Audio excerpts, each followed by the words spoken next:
Yo,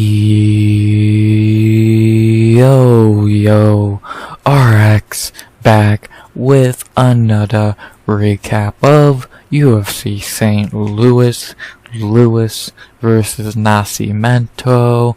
We back very late with another recap, and yeah, a pretty fun card. Sorry that I'm late to the recap, shit happens, but I'm getting it out on Sunday like I promised, and that's how I always do it. So, again, sorry, I'm trying to get these out on time, but I'm failing a lot, so my apologies. But, enough about that. Let's talk about this really good card, because this card was really fun. Very fun card, 12 fights, crowd was on fire. It was a great fight night because it was a real fight night, unlike Apex card, and that's what made this card great. It was not in the Apex. The crowd was on fire all night. It was a great fight night, and I really enjoyed it. Very few flaws I can find in the card. I'll point out the few that I did find, but besides that, great card, and I'm excited to recap it. So, before I do, please like, comment, subscribe. 100 subs goal by the end of 2024. And unless I'm forgetting to say something, I think it's time to recap some fights. So let's do it. 12 fights in total. Yes, I broke down 13 in the breakdown. We did lose Jared Gooden and Kevin Jousset on weigh-in day because Gooden can't just make weight. So, shit happens. So my lock of the night did not fight, so I had to change my lock of the night. I'll talk about who that was when I get to that fight. But, yeah, I feel bad for Jousset. I don't feel bad for Gooden, because he's a joke that should be cut. So, but enough about that. Let's break down and let's recap the fights that actually did happen. As we begin tonight in the women's flyweight division with a fight that was very good. Very fun fight to begin tonight. Maybe the best fight of one of these two's career. As we had Veronica Hardy versus J.J. Aldrich. Very fun fight, as kind of expected. Yeah, shockingly, a fun J.J. Aldrich fight, maybe the best fight of her career, because this fight was actually really fun. Round 1 and 2, Hardy was able to just kind of be the better fighter. Striking was better, she stuffed takedowns, she was just fighting at a really high level. She hurt JJ, I believe, twice, I think at once in like round 3 or in like one other time. And then, so she was up 2-0 going into the third, and then in round 3, halfway through the round, Aldrich did drop Hardy. It was kind of more of a, she was off balance and got hit, but shit happens. And JJ did end round 3 on top, did not get a finish or anything, which she kind of needed. But, yeah, the fight went to decision, and of course they got it right, giving Veronica Hardy the W. Very fun fight. Really just showing how improved Veronica Hardy is, which is fucking insane to think about saying that 2 years ago. And, yeah, it was just an entertaining fight. Veronica is definitely the fighter to talk about in this fight, because I talked about it in the breakdown I talked about it on Twitter. It's insane how she's turned her career around. She was, going into the Juliana Miller fight, she was 1-3, or 1-4, my bad, and was on the doorstep of being cut. She was a giant underdog, and now she is 3-0 since her return, looking like an amazing prospect at only 28 years old. She looks great. Her striking is really good. She has weird power in her hands. Her cardio is good. Her ground game is good.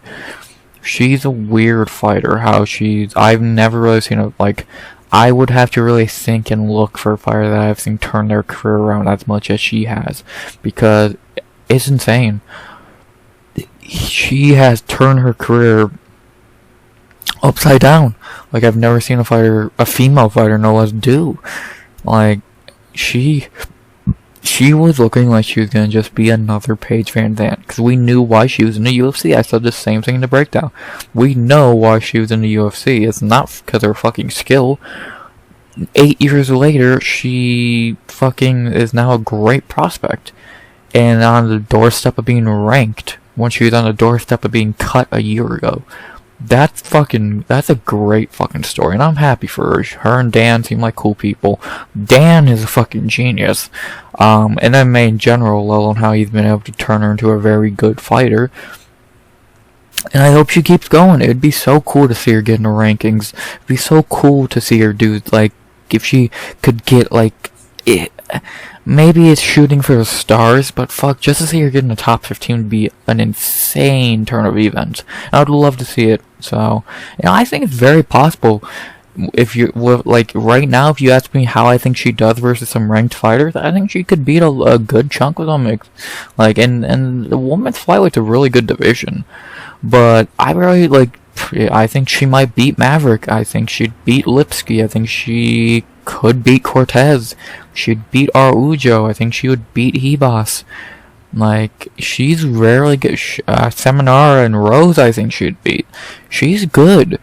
And I really hope her fucking run keeps going, because it's very fun. She's a fun fighter, that's another thing. She's had 3 fights now. Yes, they've all been decisions, but they've been good fights. So, yeah, I hope she keeps going. It would be really cool to see her continue this hot streak. So, let's see if she can. And she talked about her opponent, J.J. Aldrich. Nothing new for her. Fucking, she's gonna win some, she's gonna lose some. She's a veteran at this point. Well, she is a veteran, and she knows what. She had nothing new for her. She'll bounce back probably, or if she'll lose her next fight, she'll win after that. We know what we're getting with JJ, the most average fighter imaginable. She's not good, she's not bad, she's just a fighter, and she'll probably bounce back with a win in her next fight. So, yeah, she looked fine in this fight.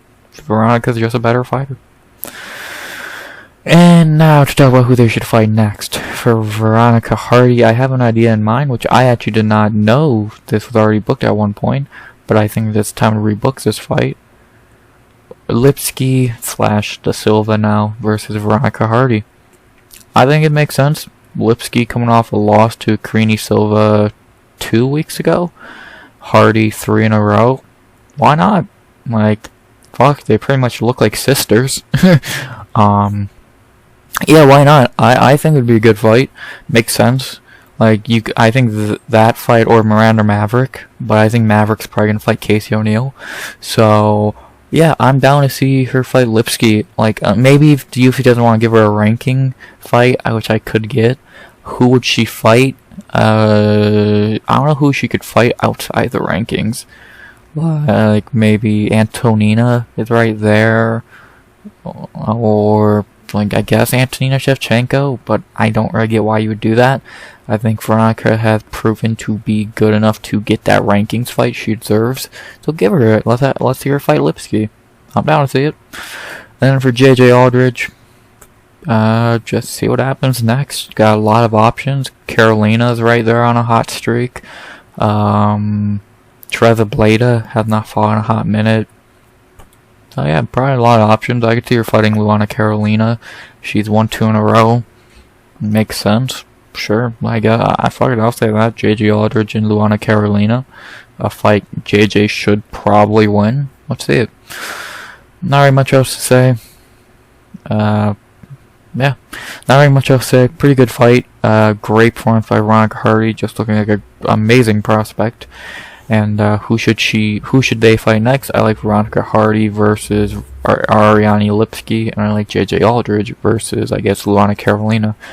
Hardy and Lipski makes sense. Probably would be a really good fight. Aldrich and Carolina, good apex prelim. Not very much else to say. Great performance by Hardy. Great fight. Good fight to begin the night. And let's see what's next for Veronica. Definitely a fighter to keep an eye on at this point, which, again, insane to think. 2 years ago. After that, we go to our second fight of the night in the flyweight division. Not gonna waste much time on this fight because I really don't got much to say. And then our second fight of the night, we had Charles Johnson versus Jake. Yeah, not very much to say about this fight. Johnson pretty much was just a better fighter for 15 minutes. Round 1 was close. I gave it to Johnson, but I could see giving it to Jake. But then for the last 2 rounds, Johnson just dominated him, dropped him in round 2, I believe, and just was a better fighter. So, yeah, a good win for Charles Johnson. Clearly got to win. It was good. It was a really good fight. Charles Johnson's been such a weird UFC career. He started off giving Mukayev a difficult fight.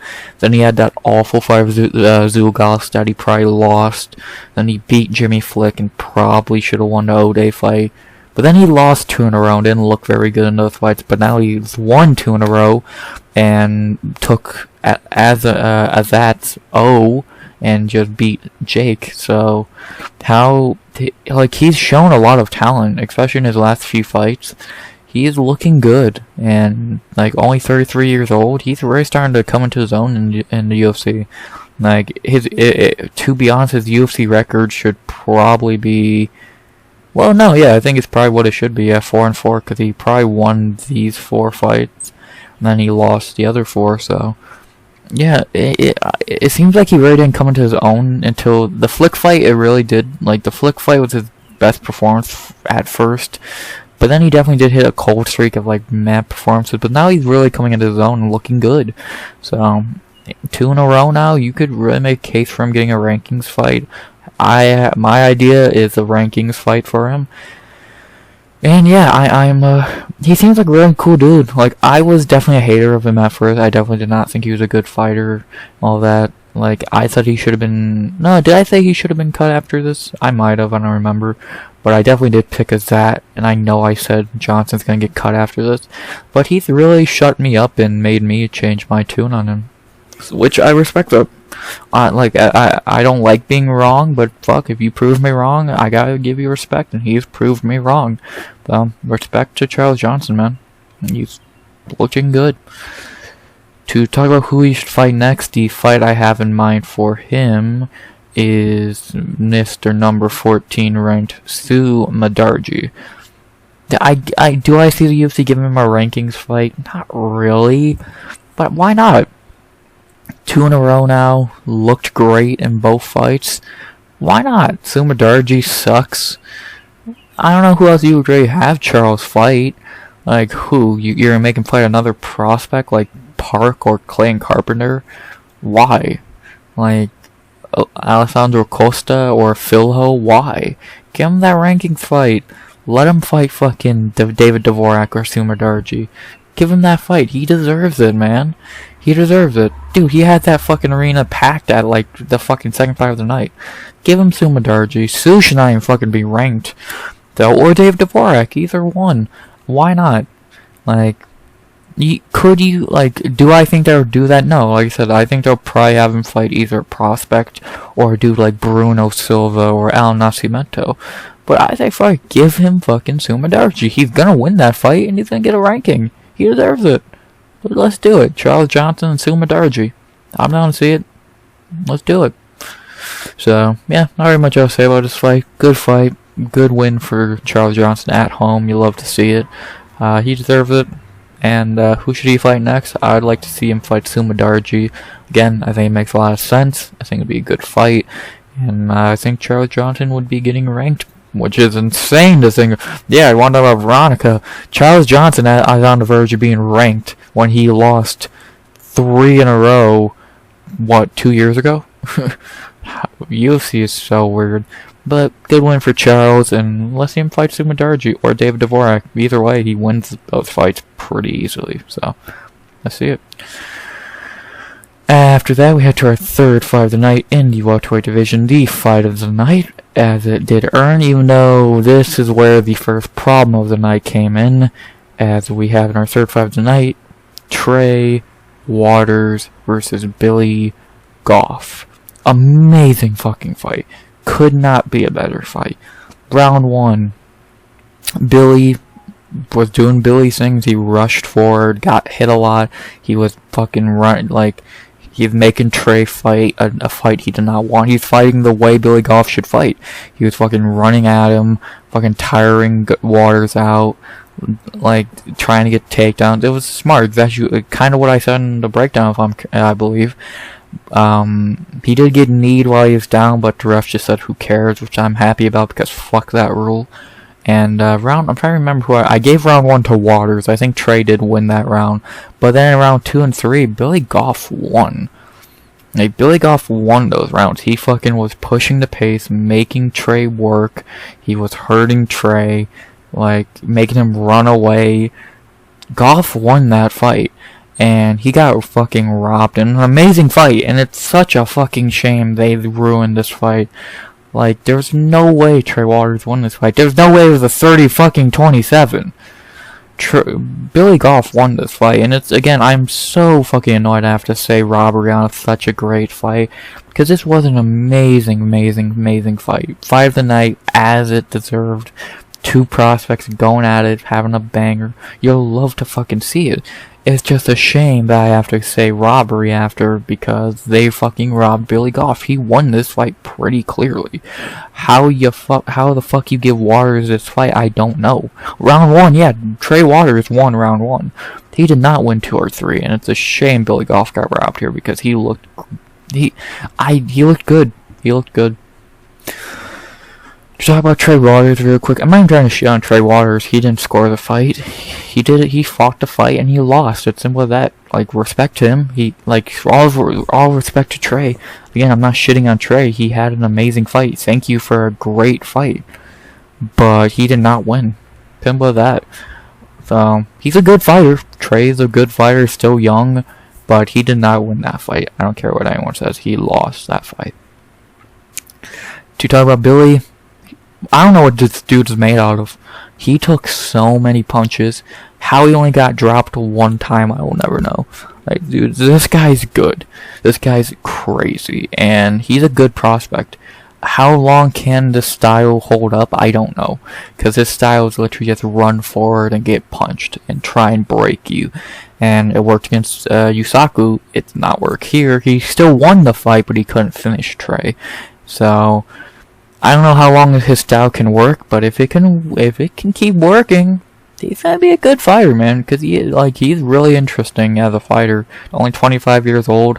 He's good. He's crazy, but he's good. I don't know what the fuck he's made out of. Cause I know Trey Waters don't hit fucking that. I know his punches hurt. I don't think Billy Goff is human with the damage he has taken. So, but yeah, Billy's a tough motherfucker. And just a great fight in general. Again, respect to both guys. I'm not shitting on Trey when I say robbery. It was just a robbery. So, amazing fight. Happy they have 5 tonight. No fight idea because it was a robbery. And respect to both. Heal up. And let's see who they fight next time. If Billy Goff's on the card, you better be watching because he's gonna have a fun fight. Great fight. And yeah, respect to both.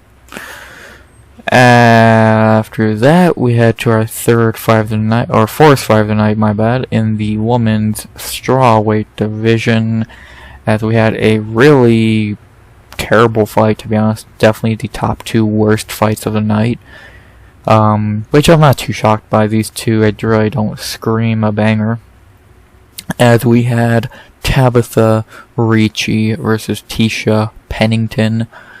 Not a good fight at all. Really a bad fight.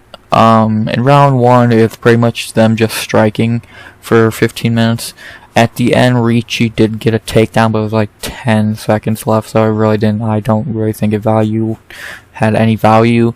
So Tecia won round 1.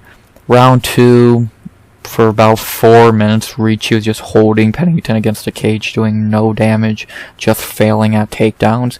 For the last minute of the round, Tecia broke away and did land a lot of good shots. So I had Tecia up 2-0. I think Rob Francis had it right. And then Ricci clearly won the third. She took Pennington down, if I remember, and just controlled and won that round. So, yeah, Pennington got robbed. So,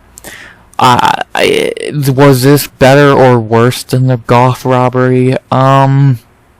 I'd say worse, because at least the Goff fight was so, like, you could make it say, oh, how can you score that fight, blah, blah, blah. This fight, I think, is kind of clear. It was so bad, but it's clear Pennington won this fight.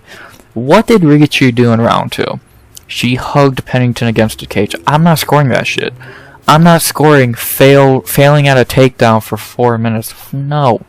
But control time! I don't count that. That's hugging. I'm not counting that bullshit. I count fighting. And who was fighting? Tecia Pennington. Pennington won this fight. She won the first 2 rounds, and it's a shame she got fucking robbed. So, it's annoying. It's very fucking annoying. And I picked Ricci. Just FYI, I picked Ricci. She did not win this fight. She looked terrible. So, yeah, I feel bad for Tecia. She looked great in her return. Like, I'll talk about Tecia first. She looked great. She barely lost a step. She had better cardio. She had better striking. She had great takedown defense. She looked great. And she won this fight. So, I feel bad for her that this is how her comeback fight ends, with her getting robbed. Kind of like how her last fight went in a lot of people's eyes. So, but yeah, Tecia won this fight, no doubt. And I call complete bullshit on that decision because Pennington won this fight. So, yeah, she looks great. For coming back after 2 years and having a baby, she looked amazing. Respect to Tecia. To talk about Tabatha Ricci, she's an interesting case. She looked terrible. She looked truly terrible. She did not improve at all from the loopy fight. Her striking looked just as shitty. Her takedowns looked terrible because she barely got them. She pretty much had to rely on luck to get takedowns. Her cardio looked bad. She's definitely looking like an issue. She's definitely looking like she has the issue of not getting better, because she is still the same fighter. It's not been the longest time since the loopy fight, but you should be looking better than this. You date that fucking Irish boxing dude. I don't know if he's good or not, but he's still a boxer, and your striking looks so fucking bad. It's not even funny. I'll give her one more chance. Like in her next fight, if her striking doesn't look better, then we're gonna have some problems. But her striking looked terrible here. I get Tecia's a veteran, she's good, but come on, you should be looking better. Like Tecia, after round 2, I thought this was kind of embarrassing for Ricci. Like, she was a giant favorite versus Tecia. She's what, -2 something. Okay, I guess their odds did come down a little bit. But, like, you're fighting someone who's not fought in 2 years and just had a baby, and you're looking terrible. So I'm not impressed with Ricci, man. Back-to-back fights where I'm not impressed. The loopy fight was like, okay, you fought loopy, she's great, learn and get better. This fight, I'm just like, you lost. You lost this fight, and you look terrible doing it. You didn't even, like, look good. You're like, I don't get it. Like, I get she's still young. She's still very young into her career. That was only her 12th fight. But come on, take some time off. Don't fight again till later in the year, November, December, and learn how to fucking strike. Cause you can't, like, I'll tell you right now. I not like Ricci. I'm not trying to shit on Ricci. I like Ricci, but if she fights, let's just say, who is someone who's a good striker and can stop a takedown? If she fights, well, Lupe Godinez. If she fights Angela Hill, she would get dominated. If Marina Rodriguez could stop her takedown, she would get killed. If she fought Andrade, she would probably get knocked out. Lemos or Jan, she'd probably get beat. Like, her striking is so bad. And her ground game is good, kind of. But even then, like, she could not take Pennington down, really. In the first 2 rounds, at least, the one time she did, it was kind of just like a momentum thing more than a takedown. So, I don't know. I'm not really impressed with Ricci here, and I would like to see her actually improve, because so far she's not improved in the slightest from when we first saw her. So, yeah. Again, no fight idea because there was a complete robbery. So, and it was a terrible, like, at least the Goff fight was a banger. This was terrible. This fight sucked, and it's lucky it wasn't the worst fight on the card, because there was somehow a fight worse than this, so.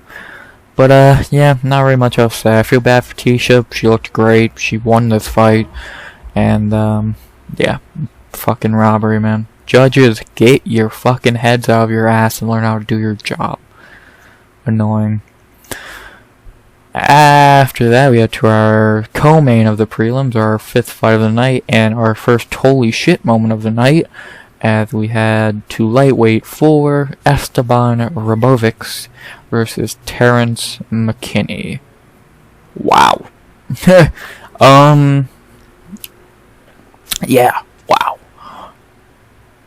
37 seconds. Long story short, they did a little bit of striking. Eventually Ribovics landed, did I think a 1-2 and then ended it with a head kick that hit perfectly on McKinney's chin and sent him out cold against the cage. Gregor Gillespie versus Kevin Lee style. Wow. Yeah, we know McKinney fights will never not be boring. Like, we know Terrance, he's either getting knocked out or he's getting the knockout. This time he's on the short end of the stick. So, yeah. I'll talk about McKinney first, because like I said, there's not very much to say. Either he's gonna get the knockout or he's getting knocked out. This is a little brutal to watch. I feel bad for Terrance because he is such a nice guy.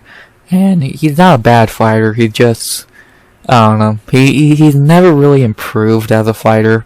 Like, he's always, like, it seems like he's never, like, we've seen him have spurts of, like, ground game and cardio and all that, but it's never really amounted to much.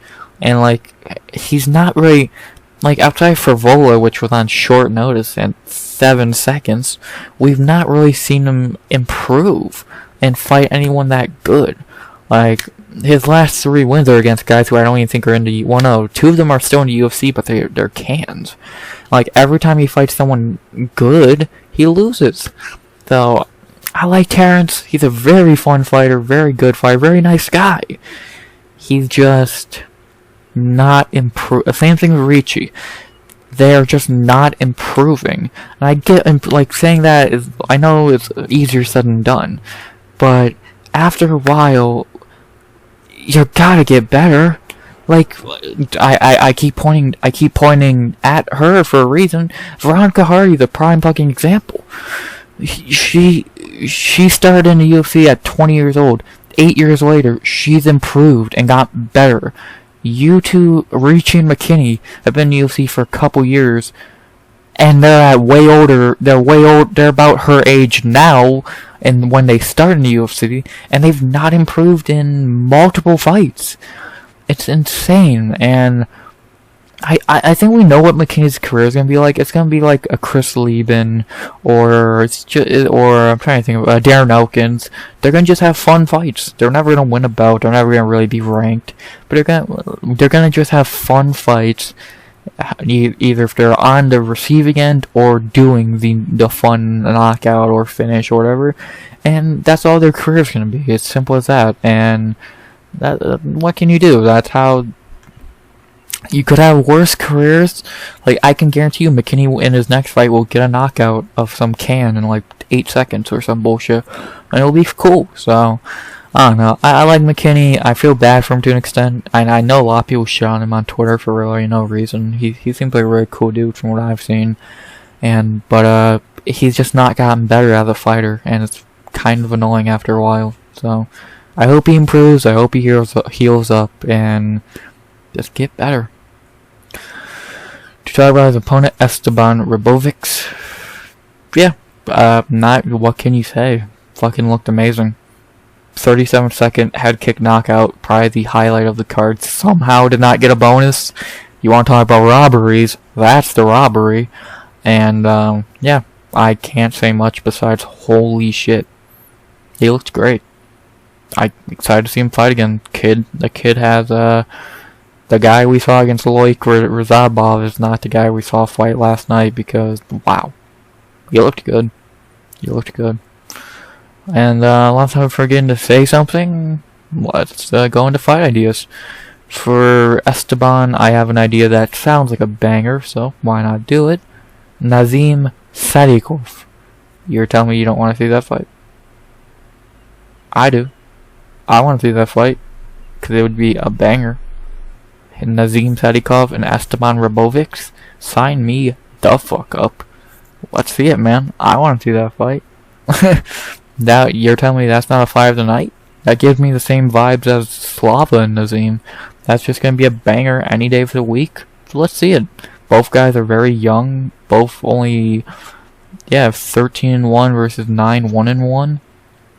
Let's fucking see it, man. Like, could they do different fights for Ribovics? Yeah, they could give him a, like, lesser opponent, like a Jamie Malarkey, or a fucking Joaquin Silva, some shit like that. But why not have a fun banger? Nazim Sadikov is right there. Let's see it.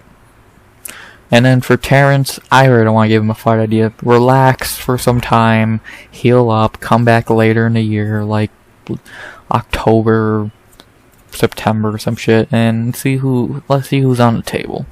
So, great knockout. Esteban, just wow. And, highlight of the card. And one of the highlights of the card. So, only thing left to say is who should I fight next? I like Esteban Ribovics versus Nazim Sadikov. And for Terrance, I really don't know. So, Ribovics and Sadikov is a banger. So, do it. It would be a banger any day of the week on any card. Do it. What a knockout. How he did not get a bonus, I'll never know. And, great knockout. And speaking of holy shit moments, literally a moment that made me say, what the fuck when it happened. This fight was just, if any fight made me just say, what the fuck, it was this one. As in our featured prelim staying in the lightweight division, we had Chase Hooper versus Viacheslav Borshchev. What the fuck? Where do I begin? Oh, let me begin with Chase Hooper got a fucking knockdown.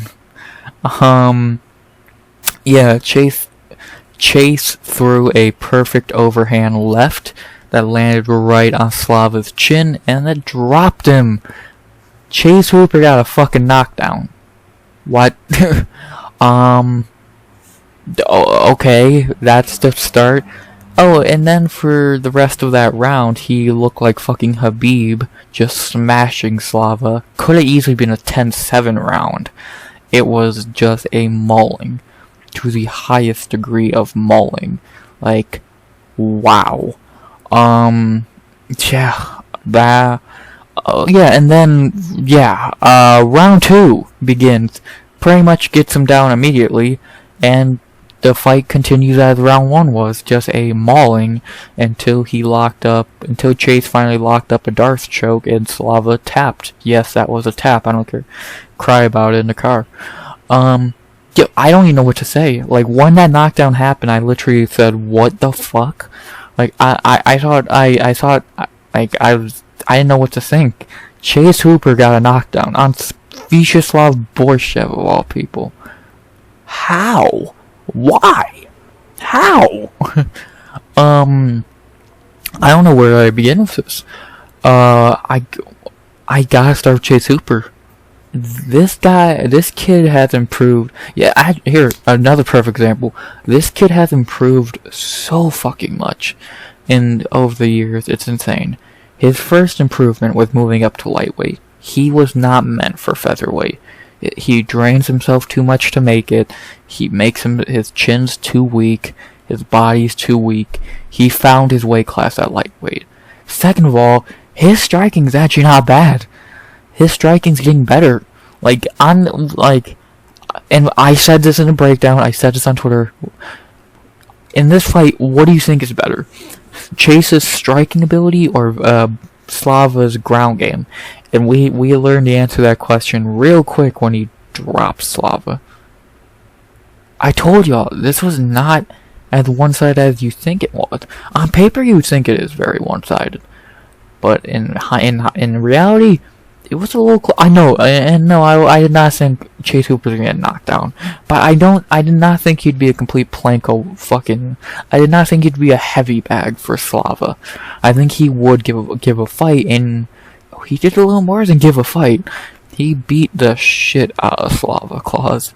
And I'm shocked to an extent. I don't know what to say. I really just don't know what to say. He looked amazing. This is the best performance of his career by a mile. And let's see what happens from here. He's looking like a real contender at lightweight, which, and I know that seems like a joke, and I know Chase is that like meme fighter. He is actually talented. He has the ground game. He's getting the striking. Like, what the fuck? This dude went from pretty much a joke that we thought would get cut sooner than later to now being a legit good fighter. I'm impressed. I'm very shocked. 3 in a row now. Back-to-back amazing performances. Kid's good, man. It's only 20. He's gonna get better. He's only 24 and he's gonna get better. That's interesting. To talk about Slav Claus, I don't know what you can really say. You got dropped by Chase Hooper. Like, you got your ass handed to you by Chase Hooper. I'm not sure what, and then you complain about not tapping even though you tapped.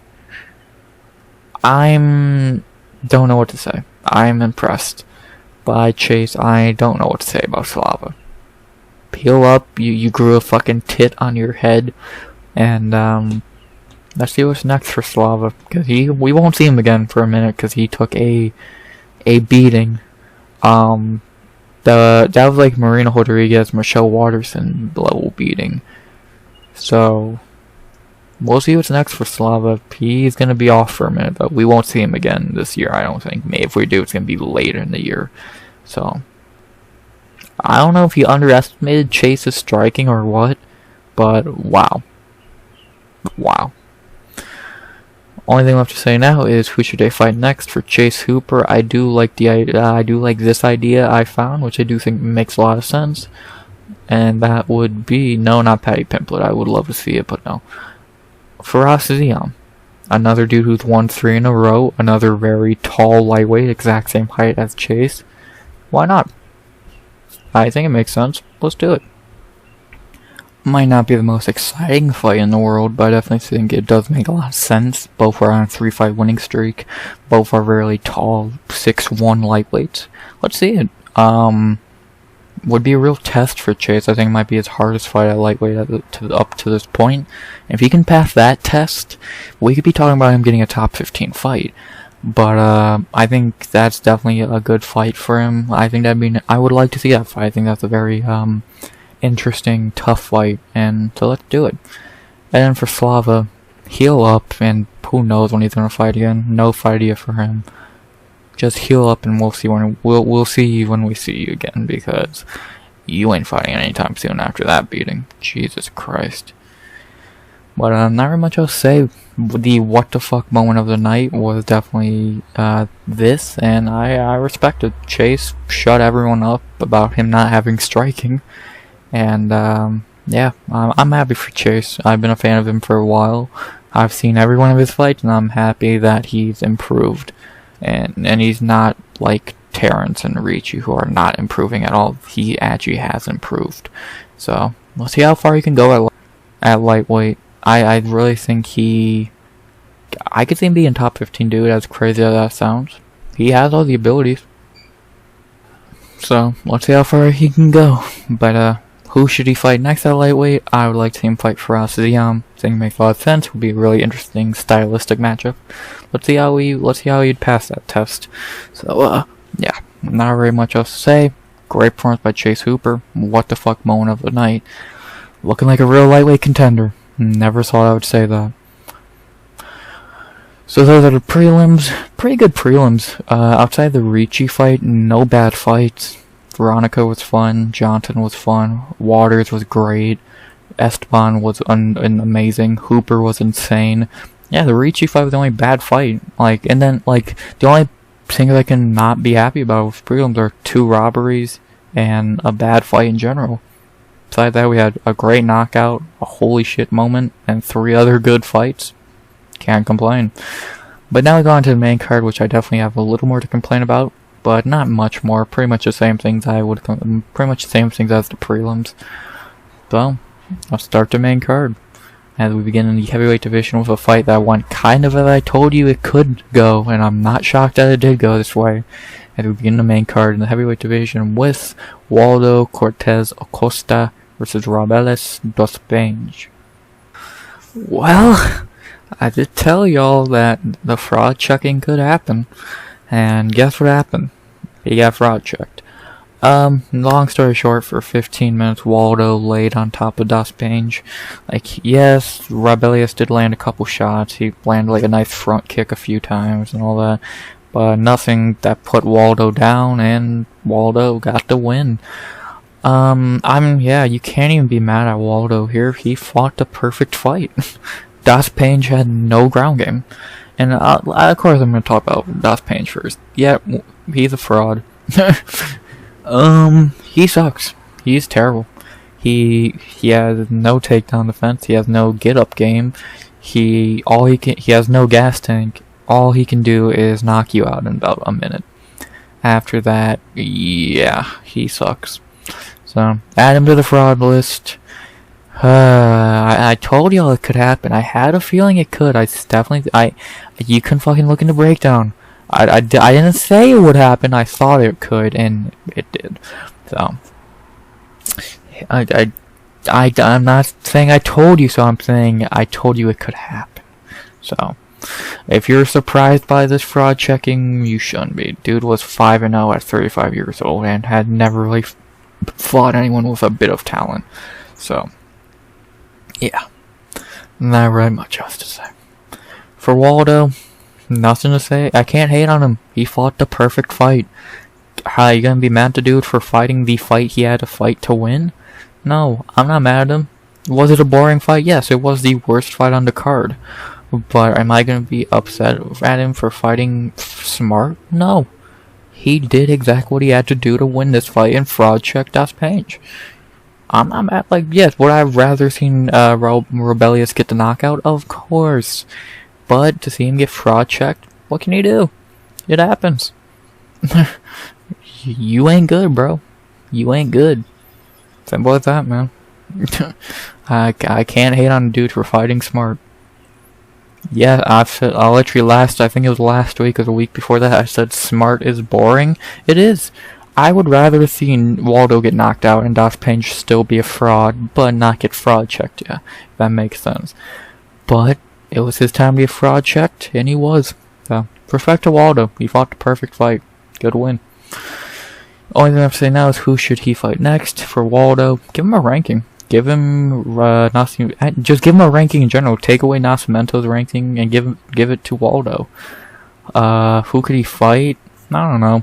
Spivak's right there. Probably Spivak, I would say, or Tai Tuivasa. I hope you don't do Tai Tuivasa like that. But yeah, probably Sergey Spivak wouldn't be the worst idea in the world. I don't hate that. Yeah, why not? Sergey. I guess Sergey. Unless there's some unranked that would be better. Which I don't know who that would be, to be honest with you. Yeah, let him fight Sergey Spivak. He deserves it. No, let's do Waldo and Spivak. Makes sense in my opinion. I don't think they're gonna do that because I think the UFC's pissed at Waldo. I think Dana even talked shit on him because it was a terrible fight and he fraud checked his boy.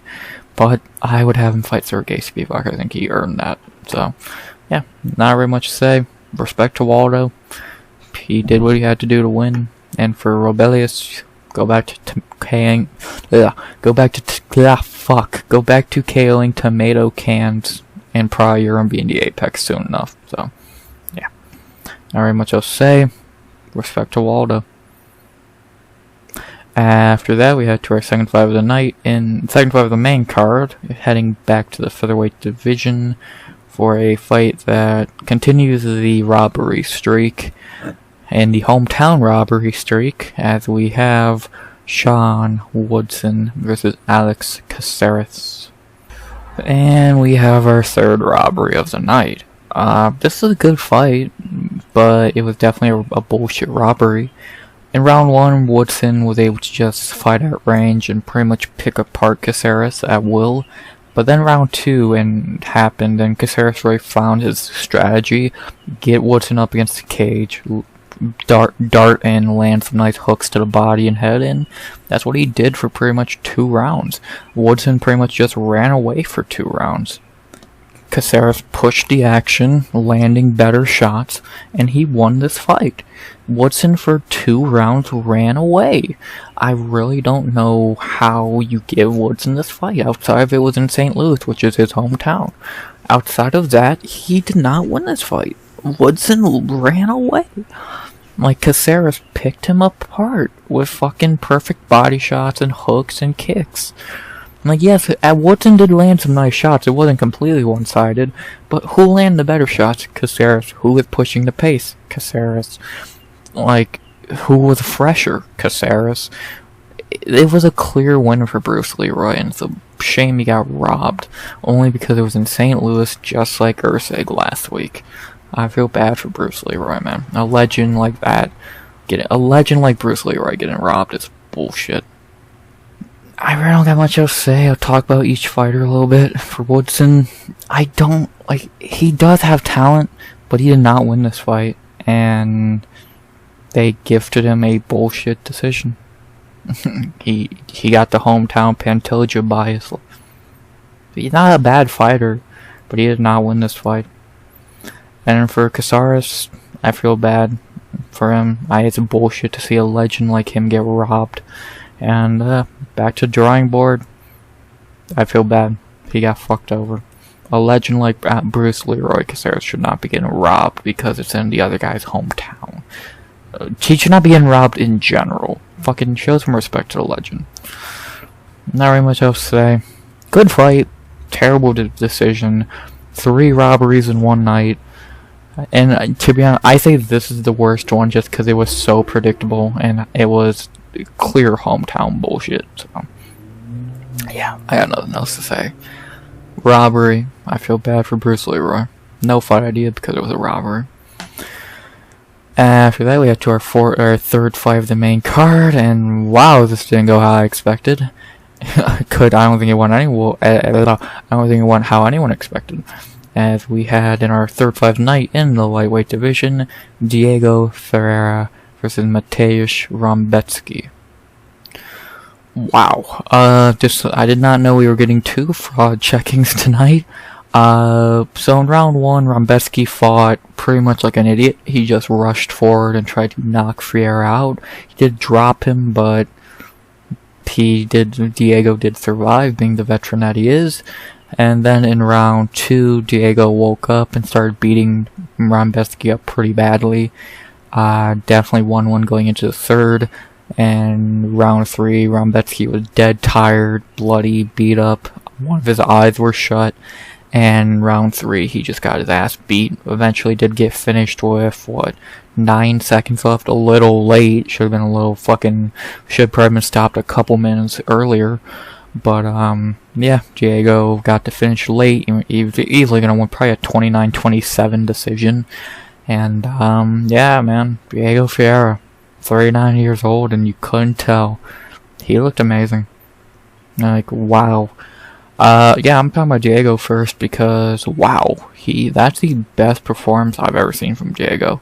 Like, maybe he's had better, but, like, to do that at 39 years old versus a hyped-up prospect like Rębecki, yo, dude, that was a beating. That gave me vibes of Cater and Giga. Mainly because how Rębecki looked after the fight, but it being the veteran versus the hyped up dude definitely helped. He beat the shit out of him and looked great. His chin held up amazingly. His cardio looked great. His 39 years old, he looks better than ever. It's a shame this dude does not fight more often because he is good. Like, have we been underrating Diego this whole time? Like, yes, he lost to Benio twice, which is a terrible look, and he lost to Gregor Gillespie. But, like, he looked good here, man. He looked really good, and I'm really I hope we get to see him fight again this year. I hope it's not another year break in between fights. I want to see him fight again by September, October. He's good, man. He's good. And 39 years old, looking better than ever. I think he deserves a big fight after this, and the fight I have in mind is a big fight, and it's a fight I think he deserves, so, yeah. Down about Rębecki, yeah, he got fraud checked. It's alright. I thought this was gonna happen sooner. I thought this was gonna happen against Ruziboev, but it took a little longer to happen. I first noticed Rębecki was a kind of questionable fighter in that Nick Fiore fight where he looked terrible. How he did, and actually he didn't even impress me on the Contender Series, to be honest. But that Nick Fiore fight was like, come on. Especially after Chase Hooper looked better against him, was like, really? He looked great against Loic, the best performance of his career. Then he beat up Roosevelt Roberts, which ain't saying much. And then he came into this fight a huge favorite, and he got embarrassed. Well, add him to the fraud list. Imagine if he fought Joe Alvarez. Shit, he would have lost that too. Yeah, he's a fraud. He'll go back to beating cans, like, so, I don't know. It was a fun little run. He had his time in the spotlight. But now he's going to go back to either beating cans or losing to good fighters, so, yeah. And, in fact, with Kevin Juice being taken off the card, he was my lock of the night. Great, thanks, dickhead. So I went 0-1-1 on locks this week. Great. Let's just get to fight ideas. For Diego Ferreira, I like the idea of him. I don't even have to do the rankings because who I have him fighting is a ranked guy. I'd like to see him fight Bobby Green. I think he deserves that fight. I know I said Bobby should fight RDA, but RDA said he's going up to welterweight permanently, so that's off the table. Let's see him fight Bobby Green. I think that makes a lot of sense. It'd be a great fight. Two veterans, and Diego deserves it. The only other ideas I really see for Diego are maybe like Joe Alvarez, who he stepped in for, funny enough, or like Drew Dober, but I think he's booked. Matt from Fulham might already be booked. So, give him the ranking, give him Bobby Green, and I think it'd be a great fight. Like two veterans who've never fought each other somehow. Let's see it. I'm down to see it. I don't know who wouldn't want to see that fight. Let's do it. Diego and Bobby, look it. For Rębecki, don't care. He'll probably go back to the Apex so he can fight some cans that no one's ever heard of. So, nah. Not very much else to say. Great performance by Diego Ferreira, turning back the clock and looking better than ever. And who should he fight next? I like Diego versus Bobby Green. Makes a lot of sense. Would be a great fight between two veterans. And he deserves it. So, let's do it. Diego and Bobby, book it. And, yeah, I was not expecting two fraud checkings tonight. But that's what we got. Great performance by Diego Ferreira.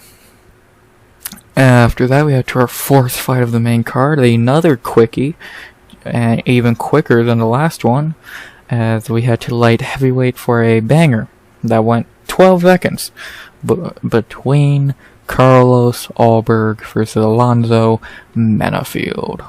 Wow. 12 seconds. To recap the fight, Menifield rushed forward, ran into the cage pretty much, got clipped, got knocked down, got clipped again, and got knocked out.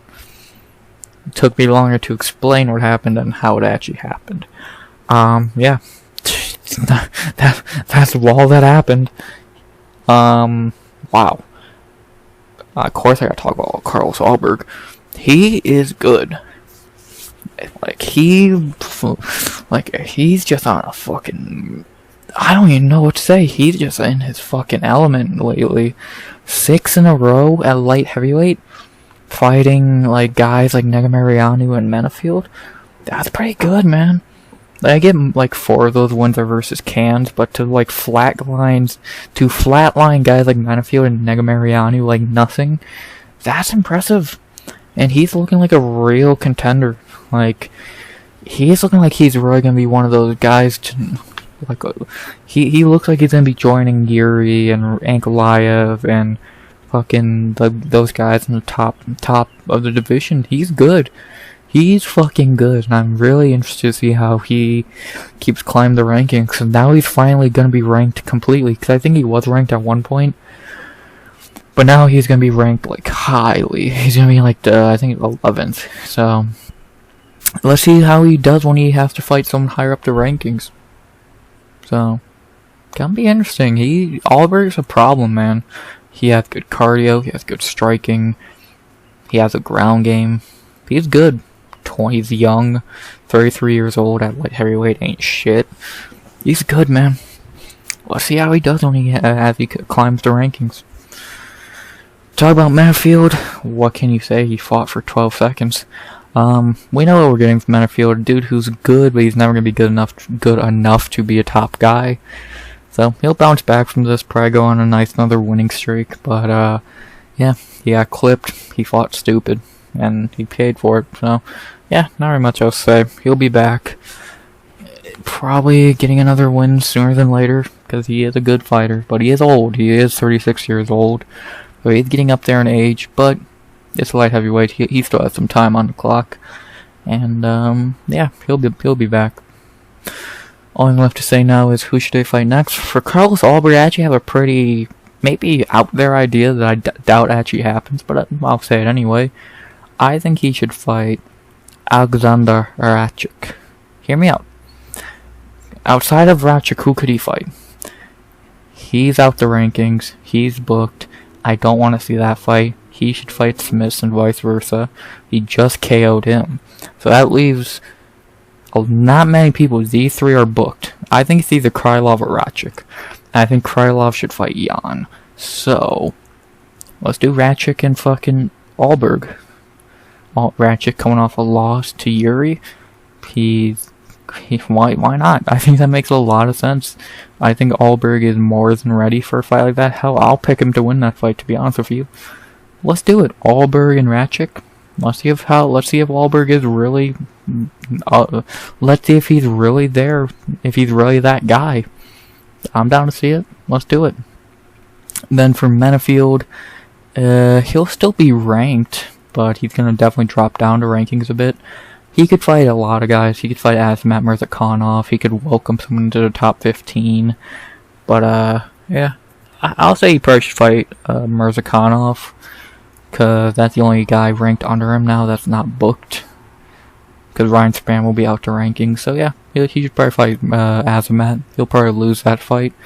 So, or maybe he beats Murzakanov. Who knows? But, that's what I would do. So, yeah. Not very much else to say in a 12-second fight. Yeah, great performance by Ulberg. And the only thing left to say is who should they fight next? I like Ulberg versus Racik, and I like Menifield versus Murzakanov. Ulberg and Racik. Let's see if he's really that guy. And Menifield versus Murzakanov. Let's test Murzakanov. Not very much else to say. Great performance by Ulberg. Looked great. Didn't take a fucking scratch of damage. So, let's see if we can get him and Racik in purse, or even him and Krylov. I think that's 306. So, with Izzy main eventing that card, most likely, Ulberg would love to be on that card. Let's do it. Ulberg and, fucking Racik. And now, time for the co-main event of the evening. A crazy fight, and a fight that just had pay-per-view feels. As we head back to welterweight for a fight between Joaquin Buckley versus Nursulton Ruziboev. Wow, a lot of things to unpack here. First of all, the crowd was amazing for this fight. It felt like a pay-per-view. They were on fire from the moment it started to the moment it ended. This is why cards need to be outside the apex, and thankfully, with what Dana said last night, they will be. So, hallelujah. Second of all, what a great fight. Buckley looked amazing. I think he won all 3 rounds. He was able to get to takedowns. In round 1 and 2, he got the takedowns. Round 3, he dropped Ruziboev twice. Almost finished him. He looked amazing. He pretty much looked great. Maybe you could give Ruziboev round 1, but he clearly lost the last 2 rounds, and Buckley looked amazing. Wow. 170 Buckley is good. First of all, that was a star-making performance last night. With the crowd going insane, him looking great, that was a star-making performance. Now 4-0 at welterweight, and none of them really being easy fights. He's looking good, man.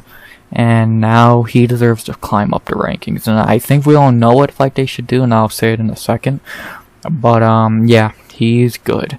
And to knock off Nursulton like that, as easily as he did, to be honest, that's interesting. He's good. He found his weight class. He's a dude who I've hated on for a while now, but he's shut me up time and time again. He looked great last night, man. Respect. Let's see him keep doing it, man. He's exciting. He's a good fighter. Let's see what he has next. For Nursulton, go back up to middleweight. Like, I think I get why he took this fight. It's kind of a fight, how do you not take it? In your third UFC fight, all you gotta do is move down to welterweight and fight a ranked guy. I get why he took it, but I don't think it was a good idea too. Just go back up to middleweight and recover and bounce back. Welterweight's not his weight class. I definitely don't think he was. I think the weight cut did affect him. He did not. He looked way skinnier. He looked a little more labrum. Go back up to middleweight. Don't stay at welterweight. It's stupid. Go to the weight class where you're comfortable at, and that's definitely middleweight. So, yeah. I'm not going to call Nursulton a fraud. He lost to a top 15 dude in his third fight. And he didn't even look that terrible early. So, down a weight class, which is not his weight class. So, I'm not going to call him a fraud yet. Go back up to middleweight, and we'll see what happens. So, yeah. Only thing I have to say now is who should they fight next? For Buckley, I think we all know the answer, is Gilbert Burns. Like, the only other fight you could say is Wonder Boy, which I don't hate. I don't hate that Wonder Boy idea, but what do you get more out of? Beating Wonder Boy coming off a loss to Shavkat at 9th, or beating Burns coming off a really close fight to JDM at 6th? I'm going to say Burns. I think that makes more sense, but if Burns ain't ready by the time Buckley is, let's see him fight Wonder Boy. So, I really don't see anyone else he could fight. Neal really doesn't make much sense. Brady, I don't think makes any sense anymore. And then Machado and Della won't happen. So, let's see him fight Gilbert, Wonder Boy, if Gilbert ain't ready anytime soon. So, that's how I would do it. And then for Nursulton, like I said, go back down to middleweight, or go back up to middleweight, and we'll see what he fights. He'll probably get a pretty easy matchup, like an Edmund Shabazian or Abdul Razak Al Hassan, something like that. So, yeah. But, yeah, not very much else to say. Great fight. The crowd made it amazing. Buckley looked great. A star-making performance. A stupid call-out. Why waste your time talking about Connor? But, whatever. Great fight. And who should he fight next? I like Joaquin Buckley versus Gilbert Burns. And Nursulton going back up to middleweight. Buckley versus Burns makes the most sense. I would pick Buckley to win that fight. I think everyone would at this point. And Nursulton, you should be at middleweight. Yeah. Great fight. Buckley looked great at home. Definitely the star of the card. Let's see what's next. And now for the main event of the evening. Thank God we ended on a high note, as we head to heavyweight to end the night between Derrick Lewis versus Rodrigo Nascimento. He did it again, folks. He did it again. The Black Beast adds to his legacy, getting another knockout. For the first 2 rounds, he kind of tried to be a wrestler for some reason. He got a takedown in round 1, but it was short-lived. He got controlled in the rest of the round. Round 2, he landed some nice shots, but he did end the round on the bottom, if I remember correctly. I had Nascimento up 2-0, if I remember. No, did I have Lewis 1-1? I don't remember. But either way, 49 seconds into round 2, he dropped Nascimento and KO'd him. Yeah, Derrick Lewis doing what Derrick Lewis does best. Getting knockouts, man. Taking his pants off. Fucking weirdo. Yeah, not very much to say about this fight. It was a gimme fight for Derrick Lewis, and he did not choke it, so good job. Do I think Derrick Lewis is like, I think he was saying, oh, I feel the best I ever have, blah, blah. No, he fought he pretty much got a gimme fight. And he won. He didn't look great, but he won. I don't know. I'm happy for Derrick. I don't really want to see him fight anyone tough. Don't give him a tough fight. Don't think about giving him Romanov or like, someone, like, give them fun fights. We know what fight we want. The UFC knows what fight we want. Everyone knows the fight we want. I'll talk about it in 1 second. You know what fight to do. It's a fight we all want to see. So let's do it. And for Nursulton, I got nothing to say. He sucked before, he sucked after. He was literally here to lose, and he did, so good job. But, yeah, only thing I have to say now is who should they fight next? For Derrick, please, UFC. Please, you know what we want. The fighters know what we want. We want this fight.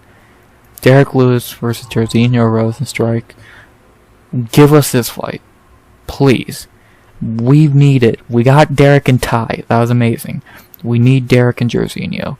That's the last one where we can be like, that's the last Derrick Lewis fight where I could say we needed that fight and we got it. So let's do it. Derrick Lewis and Jairzinho Rozenstruik. We've been wanting that fight for years now.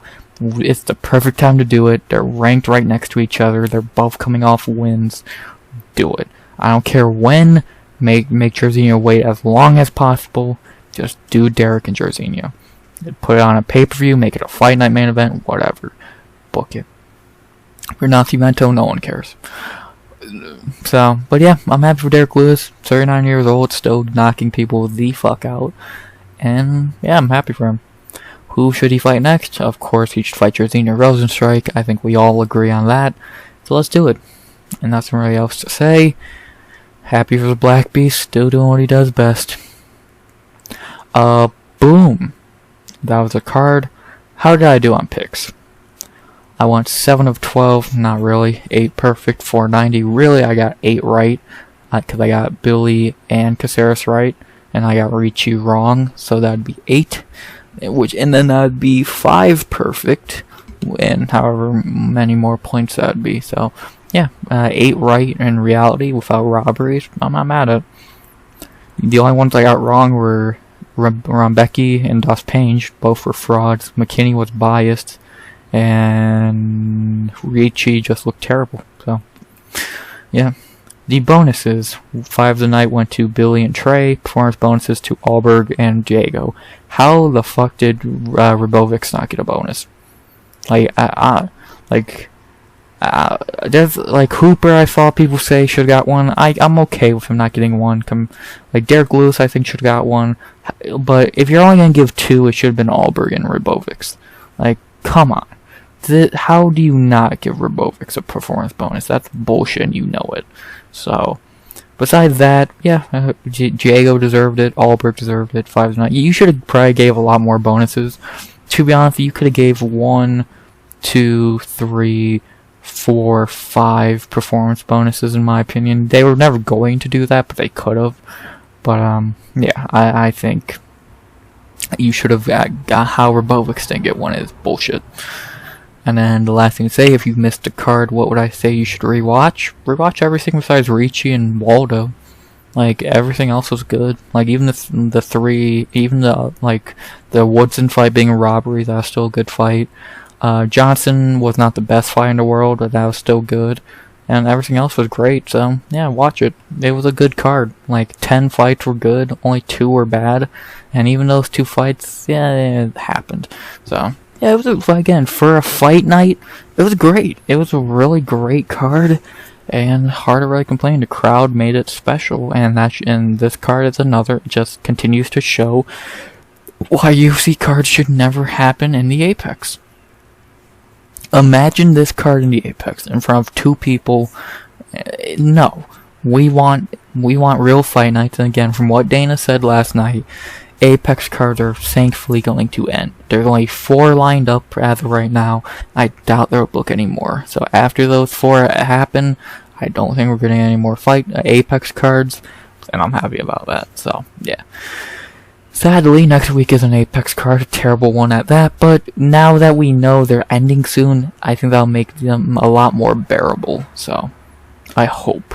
So, but yeah, not very much else to say. Hope you enjoyed the video. I fucked that up. Hope you enjoyed the video. You'll hear from me again Friday, 1 PM EST to break down UFC Vegas something. I think it's, UFC Vegas 92? want to say, I don't know, I think it's 92. I know it's in the 90s. I think it's 92. If it's not, it's in that area. So, and that's Edson Barboza and Lerone Murphy. Cool. Always great to see Edson, but fuck, man, that card's not good. But that's for me to talk about next week on Friday. So, yeah. And then hopefully I'll get to recap out earlier next Sunday. We'll see. I'll try. I promise. But at least I'm getting it out on Sunday. So, yeah. But, yeah, I'll stop rambling. I hope you enjoyed the video. Please like, comment, subscribe. 100 subs goal by the end of 2024. And, as always, unless I'm forgetting to say something, RX out. Good vibes, only, and always.